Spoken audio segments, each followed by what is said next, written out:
Most people dream of earning passive income, but what if you could collect $1,000 every single month without lifting a finger? Today, we're breaking down exactly how much money you need invested to earn $1,000 per month in dividend income and the traps you must avoid along the way. Let's begin with the math everyone wants to know. To earn $1,000 per month in dividends, you need $12,000 per year.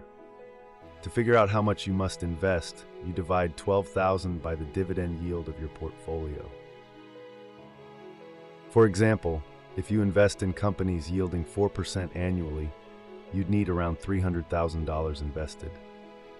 At a 5% yield, you would need about $240,000. At a more aggressive 7% yield, you would need roughly $171,000.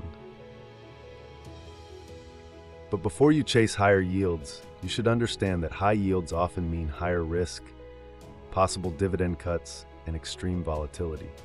The first actionable step here is to focus on quality over yield. Look for businesses with stable cash flow, long dividend histories, and reasonable payout ratios. A solid financial move is to reinvest dividends early in your investment journey using a dividend reinvestment plan. That compound growth is the engine that accelerates your wealth long term. Also, write down a realistic target yield for your portfolio. That number becomes your compass when choosing investments. Now, let's talk about diversification. Beginners sometimes chase one or two companies that promise high payouts. That's dangerous. Industries can cycle, dividends can be cut, and sentiment can shift. By spreading your investments across sectors like consumer staples, utilities, telecommunications, and healthcare, you protect your cash flow from shocks. Actionable step: build a core of high-quality dividend ETFs that track broad indexes of dividend-paying stocks. They instantly diversify you across hundreds of companies. Next, add a few individual dividend stocks you genuinely understand, but never let any single stock take more than 5 to 7% of your portfolio. Another key step is monitoring payout ratios. If a company pays more than 70% of its earnings as dividends for a long period, that can indicate trouble if earnings decline. Build a checklist: stable earnings, consistent growth, manageable debt, and a history of raising dividends. Review it before every purchase. This prevents emotional buying driven by yield. A crucial tipping point on your journey to $1,000 a month is time. Dividend income scales dramatically when you reinvest early. Every additional share you acquire pays you dividends, which buy more shares, which again pay dividends. Compounding makes your portfolio behave like a snowball rolling downhill, collecting more mass. Actionable step: automate your monthly contributions. Treat investing like a subscription you cannot cancel. Even $100 to $200 per month accelerates your timeline more than you think. To measure progress, track your forward annual income, not the portfolio value, but the income your shares would generate if you stopped reinvesting today. That number becomes your new scoreboard. Another financial tactic: increase your investment contribution by 10% every time you receive a raise. Most people inflate their lifestyle.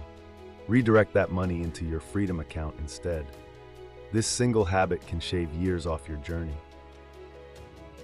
Taxes are often overlooked, but they dramatically impact dividend income. If you invest through taxable accounts, you may owe taxes on dividends each year. That means less cash to reinvest. Actionable step: prioritize tax-advantaged accounts first. Use retirement accounts whenever possible to shield your dividends from taxes until later. Another step: understand the difference between qualified and non-qualified dividends.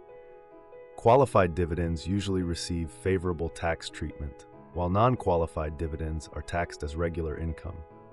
Favor companies with qualified dividend histories to preserve your return. If you invest internationally, be aware of foreign withholding taxes, which can quietly eat into your payouts. Another strategy is to invest in companies with a habit of increasing their dividend every year. That protects your purchasing power against inflation. Build an annual review ritual. Once a year, evaluate whether each position increased its dividend, stayed stable, or reduced it. If a dividend was cut, treat it as a red flag. Rotate capital into stronger companies. Finally, let's build a realistic roadmap toward $1,000 a month. Start with your monthly investment capacity. If you can invest $500 per month at a reasonable yield and reinvest dividends, you can reach your target in roughly 10 to 15 years, depending on market conditions and dividend growth rates. If you can boost that contribution to $1,000 monthly, the timeline shortens dramatically. Actionable step: increase income, not just reduce expenses. Side income, freelance work, or skill upgrades can unlock cash you redirect to investments. Another step: avoid lifestyle creep. Every time you upgrade your life because you earned more, you push financial independence further away. As you progress, consider shifting toward more stable sectors like utilities and consumer staples to secure your cash flow. And when you finally reach $1,000 a month in dividends, do not immediately spend it. Continue reinvesting for at least one more year. That creates margin and protects you from any temporary downturns. The ultimate mindset shift is realizing dividends are not about getting rich fast. They are about achieving freedom, stability, and control over your time.